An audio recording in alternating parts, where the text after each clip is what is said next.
Bismillahirrahmanirrahim. Rabbi shrah li sadri wa yassir li amri wahlul 'uqdatam min lisani yafqahu qawli. Assalamualaikum warahmatullahi wabarakatuh. Waalaikumsalam warahmatullahi wabarakatuh. Alhamdulillah, alhamdulillah, alhamdulillahilladzi an'amana bi ni'matil iman wal islam. Rabbana walakal hamdu hamdan katsiran thayyiban mubarakan fihi mubarakan alaihi kama yuhibbu rabbuna wa yarda. Asyhadu an la ilaha illallah wa asyhadu anna Muhammadan abduhu wa rasuluh. Allahumma shalli ala sayyidina Muhammad wa ala ali sayyidina Muhammad wa ala alihi wa sahbihi wa man tabi'ahum bi ihsan ila yaumiddin. Amma ba'd. Yang kami hormati segenap pengurus takmir dari Masjid An-Nur KPP Pratama Surakarta serta seluruh jamaah Bapak Ibu yang hadir di kajian yang hari Rabu di Ba'da Zuhur ini. Semoga Allah senantiasa hadirkan keberkahan kepada kita, hadirkan rahmatnya, dan Allah jadikan hari di mana hari demi hari yang kita lewati ini di bulan yang sangat spesial ini, Allah terima seluruh amal-amal ibadah kita, dan Allah lipat gandakan seluruh amal-amal soleh kita, serta menjadikan salah satu turunnya maghfirah, turunnya ampunan. Hari ini Ramadan keberapa Bapak Ibu? Ya, tak terasa aja sudah masuk di hari ke-7 ini, Masya Allah, Alhamdulillah. Semoga kita benar-benar mendapatkan sebagaimana yang disabdakan oleh baginda Nabi Muhammad SAW, man shoma Ramadhana imanan wa ihtisaban ghufira lahu ma taqaddama min dhanbi.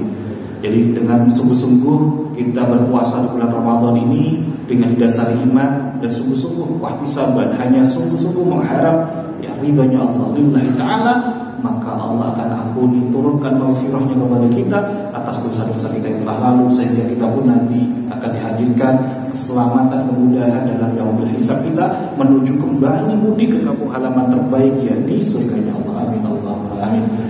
Mari bersama-sama kita yang baca kalimat tahmid terlebih dahulu, bersyukur kepada Allah. Allah masih izinkan kita menjadi hamba-hamba pilihan, hamba-hamba yang masih diberikan nikmat bisa berjumpa dengan bulan Ramadan. Alhamdulillahirabbil alamin. Salawat serta salam senantiasa kita haturkan kepada junjungan kita Nabi Agung, Nabi besar Nabi Muhammad sallallahu alaihi wasallam, sang suri tauladan terbaik, yang mana Allah Subhanahu wa taala berfirman dalam Quran surah Al-Ahzab ayat 21, laqad kana lakum fi Rasulillahi uswatun hasanah.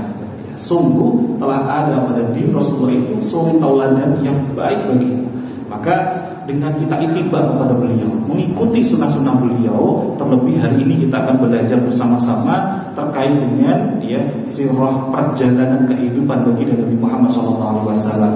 Dengan kita semakin mempelajarinya, memahaminya, maka insya Allah kita pun akan semakin dimudahkan mengamalkan apa-apa yang senantiasa Rasulullah ajarkan, sehingga kita pun menjadi bagian dari umat beliau yang nantinya dapat syafaat. Amin Allahumma amin. Insya Allah. Bismillahirrahmanirrahim. Ya, sebagaimana kita belajar kitab-kitab ya dari kalangan pesantren, pasti diawali dulu sebuah kitab itu dengan membaca kalimat basmalah. Kenapa?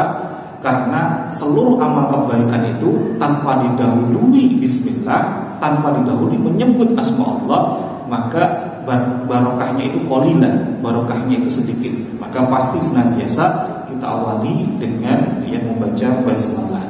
Tapi sebelum itu, mari kita yang berikan penjelasan terlebih dahulu apa ini kitabnya dan siapa penulisnya, apa saja akan dibahas sebelum kita nanti masuk ke pembahasan kita di bagian yang pertama. Ya. Nama kitab ini adalah Khulasah Nurul Yakin fi Sirah Sayyidil Mursalin. Jadi maknanya adalah ringkasan ya dari kitab Nurul Yakin yang membahas tentang sirah baginda Nabi ya, yang beliau adalah Sayyidul Mursalin, pemimpinnya para utusan. Nah, penulis kitab ini adalah kalau Khulasah Nurul Yakin itu penulisnya adalah namanya Syekh Umar Abdul Jabbar. Syekh Umar Abdul Jabbar ini beliau lahir kurang lebih di tahun 1320 Hijriah. Kalau dikruskan ke Masehi kurang lebihnya di tahun 1902 Masehi, atau juga ada sebagian ulama menyebutkan beliau lahirnya tepat di tahun 1900 Masehi. Siapakah beliau Syekh Umar Abdul Jabbar? Beliau ini ya lahirnya di Mekah, Al-Mukarramah. Beliau ini muridnya langsung dari Syekh Nawawi Al-Banthani, seorang masyayikh yang sangat masyhur dari tanah Banten yang juga menjadi guru besar, menjadi imam besar di Masjidil Haram di Masya itu. Nah, Syekh Umar Abdul Jabbar ini menulis kitab ini merujuk kepada kitab induknya, yakni Khulasatul Yakin yang ditulis oleh Syekh Muhammad Al-Hudhari ya, dari Mesir. Kitab ini ada 3 juz, ada 3 juz ya. Juz pertama itu dibagi menjadi 2, yakni periode pertama mulai dari nasab baginda Nabi, siapa itu baginda Nabi sampai Nabi itu lahir, sampai dengan ya di periode pertama itu Rasul sebelum mendapatkan wahyu. Berikutnya nanti di periode kedua akan dibahas, itu periode pertama ada kurang lebihnya 11 bab. Kemudian yang masih di juz 1, periode kedua itu adalah ketika mulai baginda Nabi Muhammad SAW turun wahyu sampai beliau persiapan menuju hijrah ke Madinah. Lalu sambungannya ada di juz yang kedua, yakni mulai baginda Nabi hijrah di Madinah sampai beliau wafat. Dan di juz yang ketiga itu mulai dari Khulafaur Rasyidin. Total semuanya kalau di juz 1 ya, periode pertama 11 bab, periode kedua ada 48 bab, di juz 2-nya ada 46 bab, di juz yang ketiga ada 40 bab. Totalnya ada 145 bab. Padahal ini kitab Khulasah. Khulasah itu artinya ringkasan. Ini baru ringkasan saja, kurang lebihnya nanti ada 145 tema yang akan kita bahas bersama-sama. Jadi hari ini kita baru membahas muqaddimah dan juga bab yang pertama terlebih dahulu. Ya, sebagai landasan penguat, mengapa kok kitab ini yang kita pilih? Ya, Masya Allah. Ada beberapa kelebihan yang juga disebutkan dalam muqaddimah kitab ini. Apa saja itu? Yang pertama, dalam meriwayatkan kisah-kisah Nabi beserta dengan para sahabat ini, Syekh Muhammad Al-Hudhari Al-Baik ini senantiasa bersandarkan kepada Al-Quran dan hadis. Ini yang pertama. Yang kedua, kitab sirah ini adalah kitab sirah yang paling masyhur di kalangan pesantren ya, di seluruh Nusantara ini, bahkan di Asia Tenggara. Jadi Syekh Umar Abdul Jabbar ini meskipun beliau lahirnya di Mekah, tapi di masa-masa perjuangan dakwah beliau pernah berada di Indonesia kurang lebihnya 10 tahun. Beliau keliling dari satu tempat ke satu tempat yang lain. Salah satu kitabnya yang paling masyhur selain Khulasatul Yakin adalah Mabadi Fikih juz 1 sampai dengan juz 4. Ini karya beliau dari mazhab Imam Syafi'i. Ya. Yang ketiga, dalam penulisan sejarah ini Syekh Muhammad Al-Hudhari beliau ya kelebihannya adalah beliau dalam menuliskannya itu netral. Netral dalam artian saat menulis itu tidak disertai dengan perasaan cinta ataupun perasaan benci. Kenapa?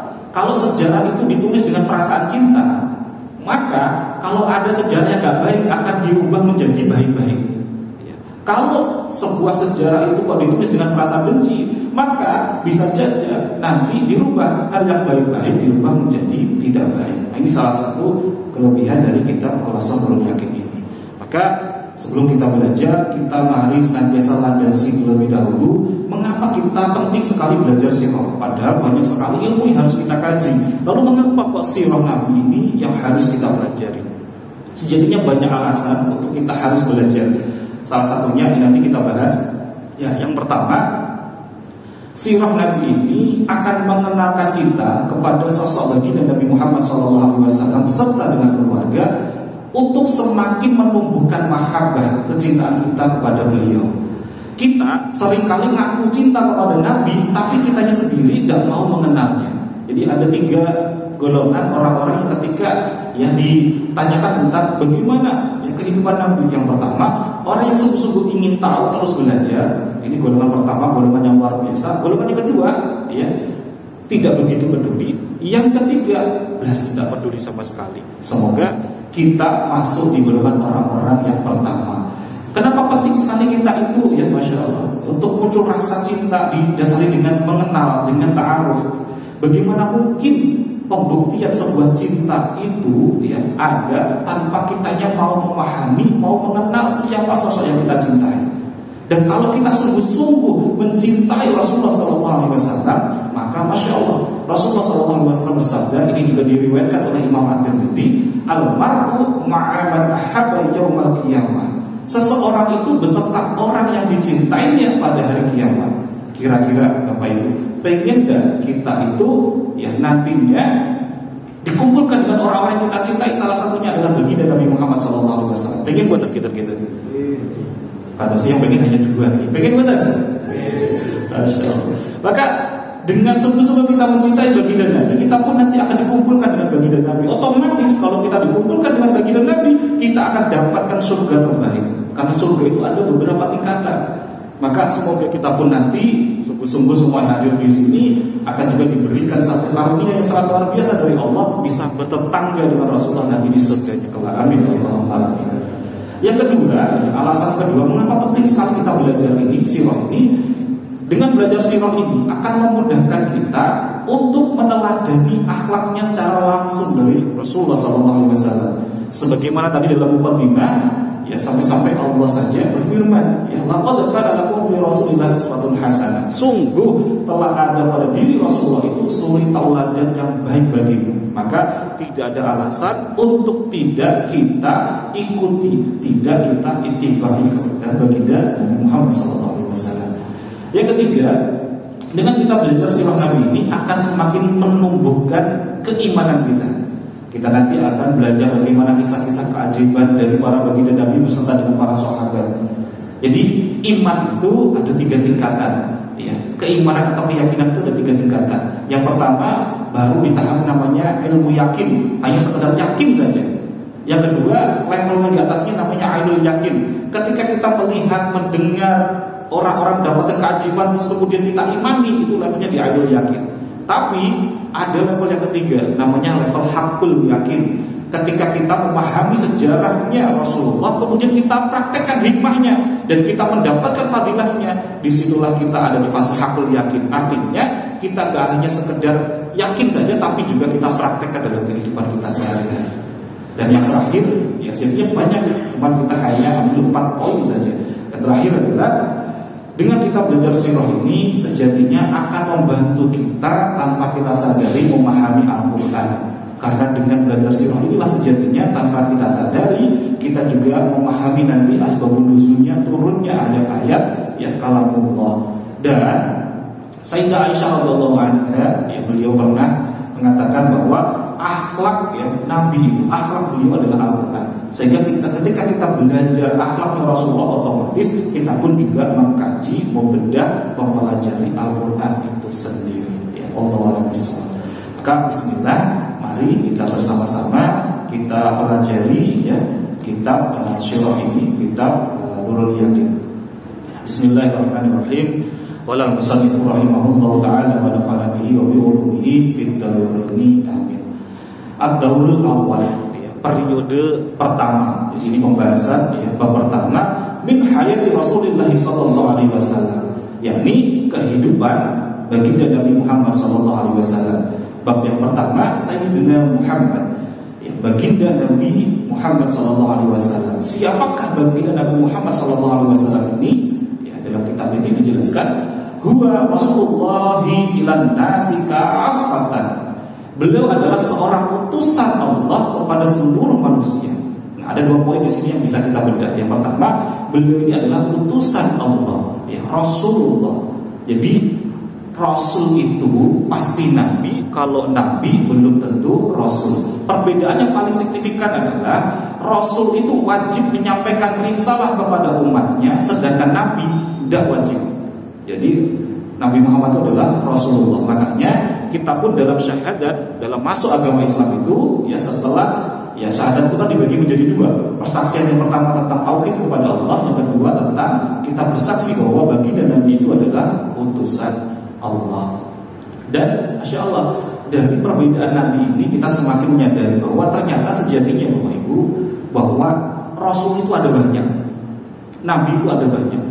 Ya, kalau ditanya ada berapa jumlahnya, kalau menyebutkan 25, enggak.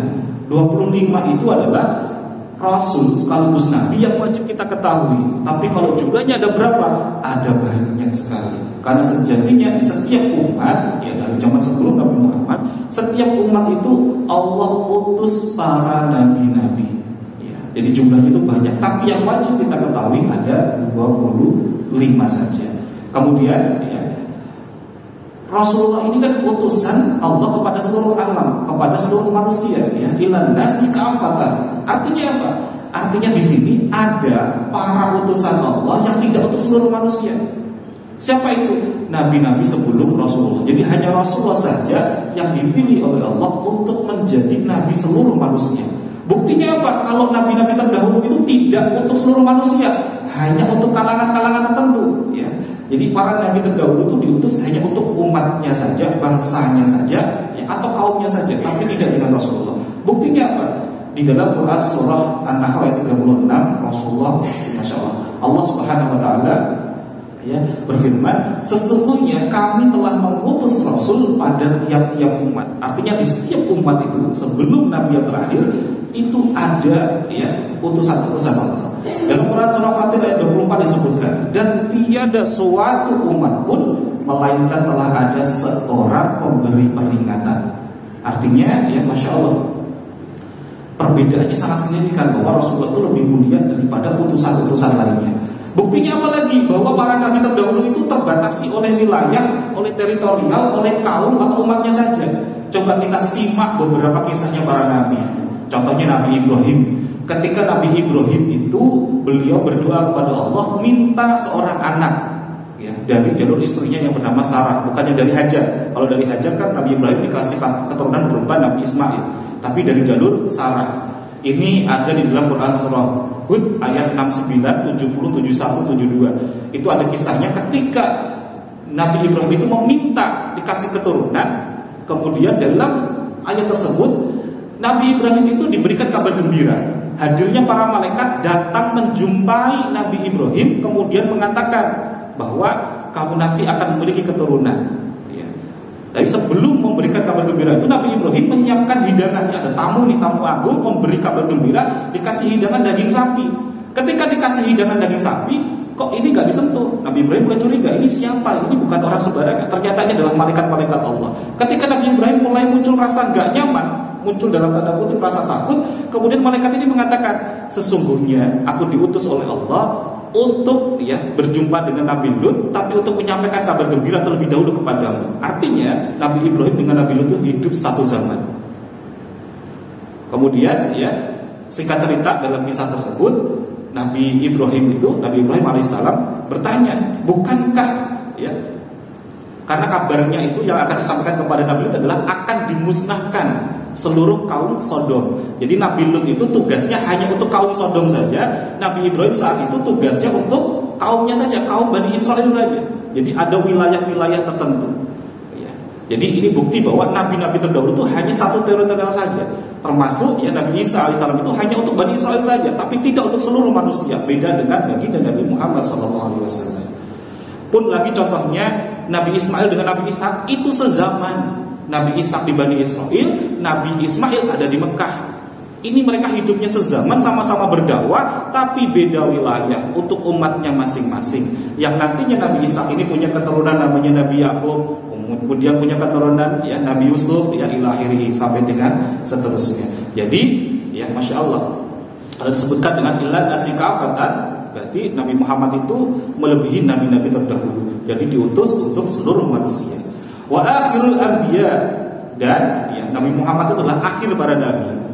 Mungkin sebagian di sini ada yang pernah terniat, bukannya nanti itu di akhir zaman akan ada nabi lagi yang turun, yakni Nabi Isa alaihissalam, yang nantinya akan membantu Imam Mahdi, akan menumpas Dajjal, akan memberikan, ya, wejangan kepada kaum Nasrani bahwa sesungguhnya yang benar itu aku bukan Tuhan, tapi aku adalah utusan Allah. Tapi di sini kenapa dalam kitab ini disebutkan, ya, Nabi Muhammad itu akhirul anbiya? Karena sesungguhnya Nabi Isa nanti turun bukan sebagai nabi lagi sejatinya, tapi sebagai umatnya dari Nabi Muhammad SAW. Ya. Kemudian dalam kitab ini dilanjutkan wa imamur rasul, ya, wa imamur rasul. Dan Nabi Muhammad itu imam bagi para rasul, ya, masya Allah.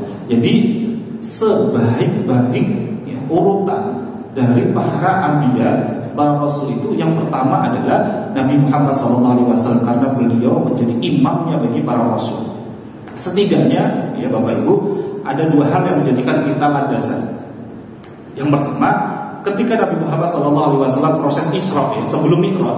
Jadi ketika Nabi Muhammad perjalanan dari Masjidil Haram ke Masjidil Aqsa di Baitul Maqdis, Rasulullah itu kan sholat 2 rakaat, kemudian dimaklumi oleh para nabi dan para malaikat. Artinya Nabi Muhammad itu menjadi imamnya para nabi. Yang kedua, ada sebuah hadis yang sangat masyhur sekali, bahwa pada hari kiamat nanti Rasulullah SAW akan membawa bendera atau membawa panji, namanya liwa'ul hamdi, bendera ya al-hamdi. Ini dalam riwayat Imam At-Tirmidzi, Rasulullah SAW bersabda, "Akulah pemimpin anak Adam pada hari kiamat. Di tanganku bendera al-hamdi atau liwa'ul hamdi. Tidak ada seorang nabi pun, tidak pula Nabi Adam alaihissalam juga yang lainnya, kecuali semua di bawah bendera." Jadi termasuk Nabi Adam sekalipun itu ya, ketika nanti di padang mahsyar sebelum di yaumul mizan, semuanya turut berkumpul di bawah benderanya, panjinya baginda Nabi Muhammad SAW. Karena Nabi Adam saja ketika diminta oleh umatnya, "Tolong ya Nabi, berikan saya syafaat." Nabi Adam menjawab apa? "Saya tidak mampu untuk memberikan syafaat. Kenapa? Karena saya punya dosa yang sangat besar. Karena kesalahan saya makan buah kulti, seluruh umat manusia ikut menanggung dosa. Jadi saya nggak berani memberikan syafaat. Cari nabi yang lain." Sampai nanti ada yang datang kepada ya, Nabi Musa. Nabi Musa pun juga menjawab, "Saya nggak berani memberikan syafaat. Saya dulu waktu masih muda pernah memukul salah satu orang ya, masya Allah, yang sedang berantem dengan Bani Israil. Saya pukul sekali pukulan, orangnya mati. Saking kuatnya Nabi Musa. Maka saya pun juga punya kesalahan." Dan kemudian ada yang datang sampai ke Nabi Isa, minta syafaat kepada Nabi Isa. Nabi Isa pun menjawab apa? "Saya tidak berani memberikan syafaat. Kenapa? Dosa saya juga banyak. Saya itu diutus oleh Allah menyampaikan kalimat tauhid, tapi justru umatku menuhankan aku. Saya tidak berani memberikan syafaat." Maka semuanya nanti akan berkumpul ya, meminta syafaat dari baginda Nabi Muhammad SAW. Ya, Masya Allah. Berikutnya, jaga bidinil Islami. Beliau adalah ya, yang datang membawa agama Islam. Alladzi la yuqbalullahu yaumal qiyamati dinan ghairuhu, yaitu agama yang satu-satunya diterima oleh Allah sampai pada hari kiamat. Seringkali ya guru-guru kita menyampaikan, inna dina indallahil Islam. Sesungguhnya agama yang diterima ya di sisi Allah adalah Islam. Wa huwa min nasli sadati Quraisy. Nabi Muhammad ini adalah keturunan dari bangsa Quraisy, qabilatin fi Makkah Mukarramati, suatu kaum yang termulia di Mekah. Jadi meskipun mungkin Bapak Ibu kita seringkali ada sejarah menyampaikan bahwa kaum Quraisy itu adalah kaum yang jahiliyah, kaum yang luar biasa tidak baiknya gitu ya. Tapi kita juga harus mengimani bahwa di zaman itu di kalangan ya bangsa Arab, kaum Quraisy adalah kaum yang paling mulia di antara kaum yang lainnya. Ya. Landasannya apa? Ya. Rasulullah SAW bersabda, ini juga diriwayatkan oleh Imam Muslim, sesungguhnya Allah memilih Bani Kinanah di kalangan keturunan Ismail. Jadi Nabi Muhammad sendiri adalah keturunannya ya dari Nabi Ismail. Ya turun nanti ada beberapa bani. Bani yang terbaik dari keturunan Nabi Ismail adalah Bani Kinanah. Lalu Allah memilih Quraisy di kalangan Kinanah. Dari Bani Kinanah ada bani yang paling mulia, yakni namanya adalah Bani Quraisy. Lalu Allah memilih Bani Hashim dari Quraisy. Dari kalangan Quraisy ada satu bani yang sangat mulia, yang ini tugasnya, masya Allah, senantiasa secara turun-temurun menjaga Mekah, senantiasa menyambut orang-orang yang pergi berhaji, menjaga air Zam-Zam. Tugasnya memberikan roti, memberikan air kepada orang-orang yang beribadah sehingga ke Mekah Al-Mukarramah. Itu adalah Bani Hashim. Dan Allah memilihku dari kalangan Bani Hashim. Hadis riwayat Muslim nomor 6077. Artinya inilah bani yang saat itu yang sangat terbaik, sangat mulia. Ya. Dan masya Allah dalam riwayat lain juga disebutkan dalam hadis riwayat Tirmidzi bahwa ketika baginda Nabi Muhammad SAW berdiri di atas mimbar, kemudian beliau yang bersabda, "Siapakah aku?" Para sahabat kemudian menjawab, "Engkau adalah Rasulullah, semoga keselamatan atasmu." Ya, maka kemudian Rasulullah pun menjawab, "Sesungguhnya aku adalah Muhammad bin Abdullah bin Abdul Muttalib, dan sesungguhnya Allah menciptakan makhluk, kemudian Dia menjadikan mereka dua kelompok, lalu menjadikan aku di dalam kelompok yang terbaik." Jadi maksudnya Rasulullah, nanti Allah itu ya menciptakan manusia itu terbagi menjadi dua kelompok kanan dan kelompok kiri, kelompok yang baik, kelompok yang nggak baik. Dan kelompok yang terbaik disinilah yang dipilihkan oleh Allah kepada Rasulullah. Dan kemudian dia menjadikan mereka beberapa kabilah dari kalangan yang terbaik tadi ternyata terbagi menjadi kabilah dan menjadikan aku di dalam kabilah yang terbaik. Kemudian dia menjadikan mereka beberapa rumah dan menjadikan aku di dalam rumah yang terbaik dan paling baik jiwanya. Masya Allah. Artinya meskipun kaum Quraisy itu adalah kaum yang ya dalam tanda kutip masih saat itu ya dekat dengan Tuhan, masih menyembah berhala dan sebagainya, sejatinya ada satu bani di dalam kaum Quraisy yang masih terjaga kemuliaannya, yakni Bani Hashim, dan yang terpilih lagi secara ya nasabnya muncullah baginda Nabi Muhammad SAW. Wa yatasilu nasabuhu Ismail bin Ibrahim alaihi wassalam. Nasab beliau sallallahu alaihi wasallam bersambung dengan Nabi Ismail bin Ibrahim alaihi salam. Dalam ya beberapa riwayat disebutkan bahwa Rasulullah itu tersambung dengan Nabi Ismail itu kurang lebihnya 30 silsilah, 30 ke atas itu sampai kepada Nabi Ismail alaihi salam. Ya, insyaallah. Cukup saya tambahkan sedikit ya. Baik, kita masuk di poin kedua, yang nasabuhu wa wafatu walidihi. Nasabuhu, nasab beliau baginda Nabi Muhammad SAW, wafatu walidihi, dan ini akan menjelaskan tentang wafatnya ayah beliau, yakni ya nanti kita bahas ya siapakah ayah beliau ini. Waliduhu, ayah beliau baginda Nabi Muhammad SAW ya, yaitu Abdullah ibnu Abdul Muttalib ibnu Hashim ibnu Abdi Manaf ya, ibni Qusay ibni Kilab. Jadi ayahnya dari baginda Nabi Muhammad SAW adalah Abdullah bin Abdul Muttalib. Abdul Muttalib ini sejatinya bukan nama sebenarnya, namanya adalah Syaibah ya. Abdul Muttalib bin Hashim. Hashim itu putranya Abdi Manaf, Abdi Manaf putranya Qusay, dan Qusay ini putranya adalah Kilab. Jadi Abdullah ini Masya Allah ya.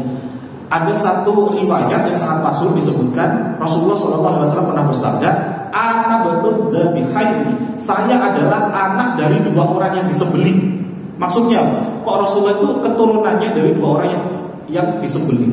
Yang pertama, beliau masih satu nasabnya dengan Nabi Ismail, yang beliau itu disembelih oleh ayahnya Nabi Ibrahim digantikan menjadi domba. Yang kedua, beliau itu anaknya Abdullah bin Abdul Muttalib yang ternyata Abdullah itu juga pernah hendak disembelih ya. Jadi dalam riwayatnya ayahnya Abdul Muttalib atau mbahnya dari Rasulullah SAW ini pernah bernazar, karena di zaman itu punya anak laki-laki itu sebuah kebanggaan dan langka sekali. Jadi Abdul Muttalib ini ya mbahnya Rasulullah ini beliau bernazar, "Ya Allah, seandainya aku nanti kau memiliki 10 anak keturunan zuriyah berupa laki-laki, maka salah satunya nanti akan aku korbankan untukmu ya." Jadi dikorbankan ya, Masya Allah. Dan benar, ketika lahirlah anak yang ke-10 laki-laki, maka Abdul Muttalib karena namanya nazar itu sudah kewajiban, sudah bersumpah atas nama Allah, beliau hendak juga mengorbankan ayahnya Rasulullah yang bernama Abdullah. Padahal Masya Allah, Abdullah ini adalah anak yang paling disayangi oleh Abdul Muttalib dibandingkan dengan anak-anak yang lainnya. Nah, ketika hendak mau disembelih, sudah dibawa ya ke dekat Ka'bah, mau hendak disembelih, apa yang terjadi? Para ya saudara-saudara paman-pamannya Nabi ini gak ada yang terima, gak ada yang setuju. Ya jangan. Nah, di zaman itu kalau dalam kitab Sirah Nabawiyah disebutkan jelas bahwa di zaman itu satu nyawa itu sebelum turunnya ya syariat dari Rasulullah, satu nyawa di kalangan Bani Quraisy itu setara dengan 10 unta. 10 ekor unta. Kalau zaman Rasulullah kan 100 ekor unta, tapi di sebelum Rasulullah menurunkan syariatnya ya, itu 10 ekor unta. Maka akhirnya disepakati oleh Abdul Muttalib bahwa setelah berembuk bersama-sama ada yang berikan nasihat. Gini saja, coba diundi. Ya, sekali undian nanti kalau muncul lagi namanya yang harus dikorbankan disembelih adalah Abdullah, maka diganti dengan 10 ekor unta yang akan hendak disembelih. Tapi kalau muncul lagi, dilipat gandakan lagi 10 lagi. Muncul lagi, dilipat gandakan 10 lagi. Dan ternyata saat itu dipraktekkan Bapak Ibu. Saat itu mengundinya Abu Thalib itu dengan anak panah. Ketika muncul yang pertama yang keluar namanya Abdullah lagi harus dikorbankan, maka menyiapkan 10 ekor unta. Ketika dikocok lagi, muncul lagi namanya Abdullah lagi. maka nambah 10 ekor unta. Dalam riwayat ini semuanya para salafus saleh sepakat bahwa beliau itu sampai 10 kali dalam mengundi itu muncullah nama Abdullah, barulah berganti namanya jadi unta. Maka totalnya unta yang harus dikorbankan untuk mengganti menyembelih Abdullah berapa? 100. Maka inilah yang dimaksud oleh Rasulullah. Beliau itu anaknya 2 orang yang disembelih, maksudnya Nabi Ismail dan Abdullah. Baik, kita lanjutkan. Wa ummuhu Aminatu bintu Wahbi ibni Abdi Manaf ibni Zurrah ibni Kilab. Dan ibu Rasulullah SAW adalah Aminah binti Wahab, binti Abdi Manaf binti Zurrah bin Kilab, Masya Allah, bin Zurrah bin Kilab. Jadi Abdullah ini dulu menikah dengan Sayyidah Aminah itu sangat masih muda sekali usianya. Ada yang menyebutkan 17 tahun, ada yang menyebutkan 18 tahun.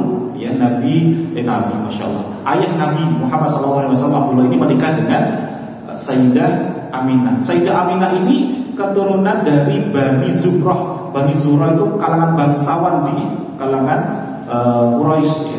Ini sangat terpandang, sangat terhormat, sangat luar biasa. Jadi ini ada hikmahnya buat kita. Kalau kita ingin mempersiapkan dunia kita, keturunan kita nanti orang-orang yang terpilih, kita pun juga harus senantiasa menaikkan level kita dengan pasangan kita, terus menimba ilmu, dan juga nanti berhati-hati dalam menjodohkan anak kita. Kita juga harus memilih benar-benar nasabnya, juga dicek juga calonnya pasangan anak kita, menantu kita nanti seperti apa, agar sungguh-sungguh nanti kita memiliki garis keturunan yang terbaik, yang nantinya juga terus mendoakan kita, pahalanya mengalir meskipun kita nanti sudah terbujur kafir di dalam tanah.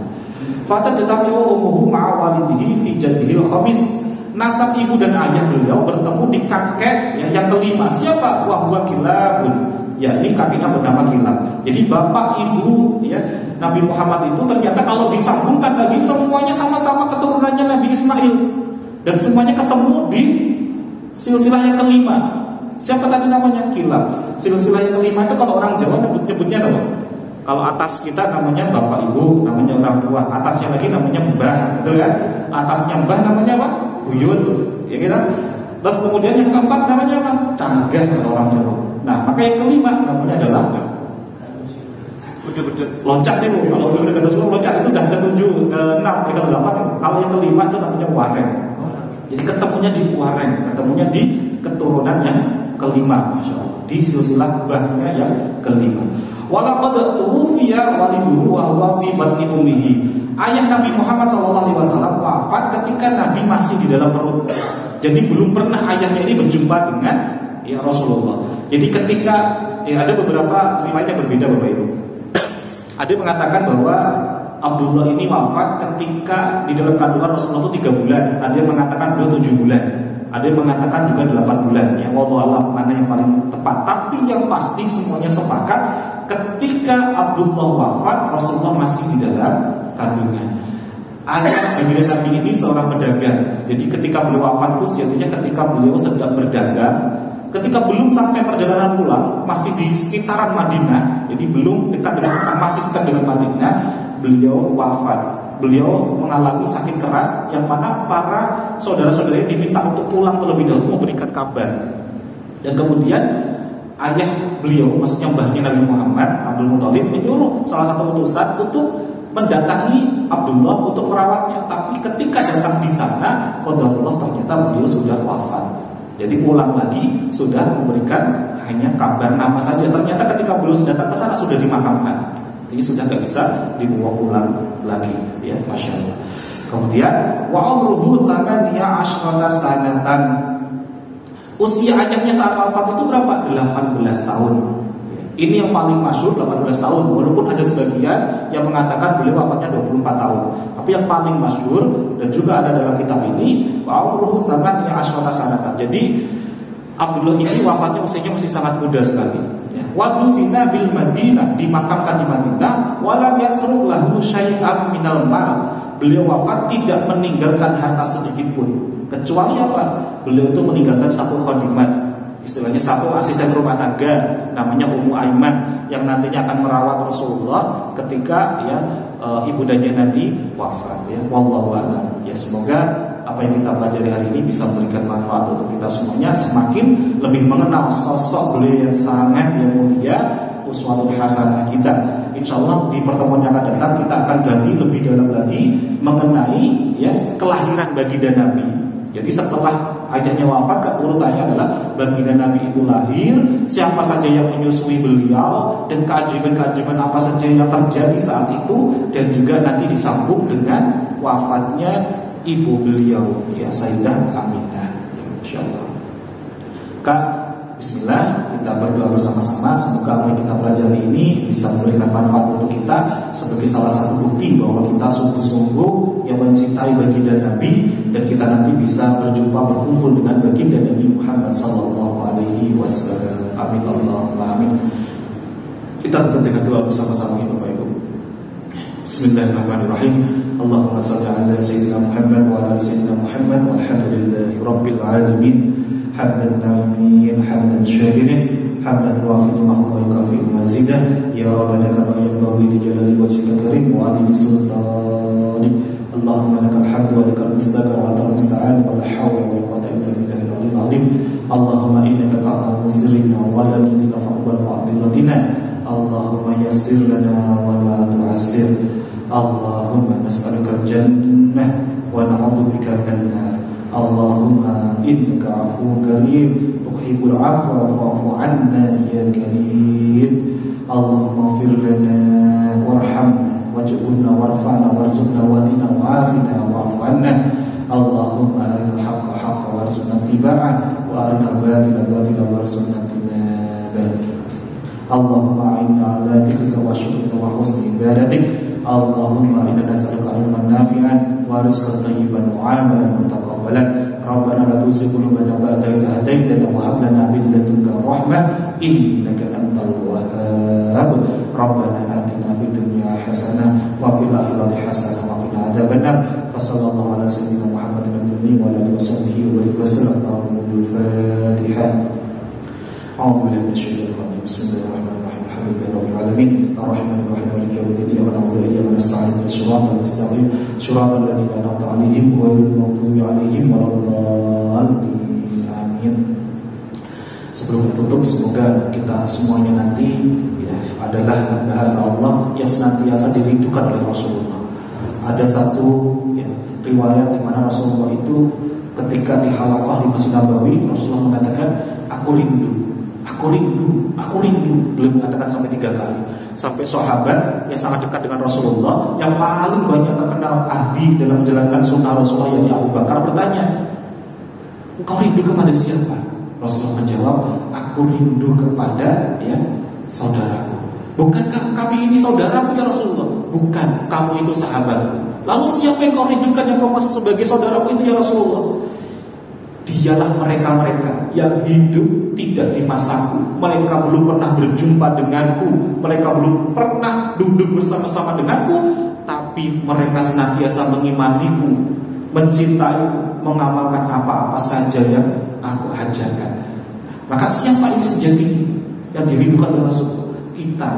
Kita yang bersama-sama sungguh-sungguh senantiasa ittiba kepada beliau. Meskipun kita belum pernah berjumpa, kita tumbuhkan rasa cinta kita kepada baginda Nabi Muhammad SAW. Dan semoga kita nanti bisa sungguh-sungguh bisa berkumpul berjamaah bertetangga dengan Rasulullah di surga. Amin Allahumma amin. Billahi taufiq wal hidayah wa ridha wal inayah. Wassalamualaikum warahmatullahi wabarakatuh.